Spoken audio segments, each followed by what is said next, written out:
వాళ్ళ అన్నకి పడవలసిన ఓట్లు తనకు పడతాయి ఎంతవరకే కానీ. అంటే షర్మిల గారు కూడా ఏపీకి వచ్చారు కదా, సో ఎలా ఎలా ఉంటదంట జగన్ పరిస్థితి? ఇప్పుడు ఎవరు వచ్చినా ఏమొచ్చినా ఇప్పుడు షర్మిల గారి వల్ల అయితే టీడీపీకి అయితే నష్టమైతే లేదు లాభమే.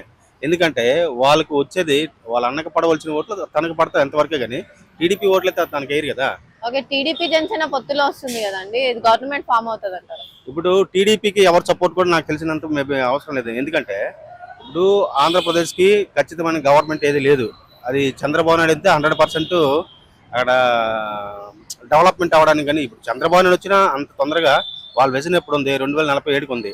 ఇక్కడ హైదరాబాద్లో మన తెలంగాణ అంటే ఉమ్మడి ఆంధ్రప్రదేశ్ ఉన్నప్పుడు 2020 అనే విజన్తో వచ్చారు. అప్పుడు ఆ విధంగా ఇప్పుడు ఏంటంటే 2047 వరకు వాళ్ళకి విజన్ ఉంది. అప్పుడు వరకు అయితే డెవలప్మెంట్ అయితే నిదానంగా స్టెప్ బై స్టెప్ జరుగుతూ ఉంటుంది. కానీ రాత్రి అక్కడ అభివృద్ధి అయితే జరిగిపోతుంది. అంటే ఇప్పుడు జనసేన టీడీపీ పొత్తులో వస్తుంది కదండి, పొత్తులో భాగంగా టీడీపీకి ఎన్ని సీట్స్ వచ్చే ఛాన్స్ ఉన్నాయి, జనసేనకి ఎన్ని సీట్స్ వచ్చే ఛాన్స్? దానికి ఎవరు కూడా చెప్పలేదు. అక్కడ చంద్రబాబు నాయుడు చెప్పలేడు, జగన్మోహన్ రెడ్డి కూడా చెప్పలేదు. వాళ్ళ సీట్లు వాళ్ళకి సరే ఎవరు చెప్పుకోలేదు. మీకు అర్థమైందండి. ఇప్పుడు మనం ఏమంటే సర్వేలు అవి కూడా ఎవరు డబ్బులు ఇస్తే వాళ్ళకే సర్వేలు చెప్తారు. మీకు అర్థమైందా? కాబట్టి అన్ని సీట్లు అని కాదు. ఇప్పుడు డెఫినెట్ గా అయితే అక్కడ టీడీపీ అయితే రావాల్సిన అవసరం అయితే ఉంది ప్రజెంట్.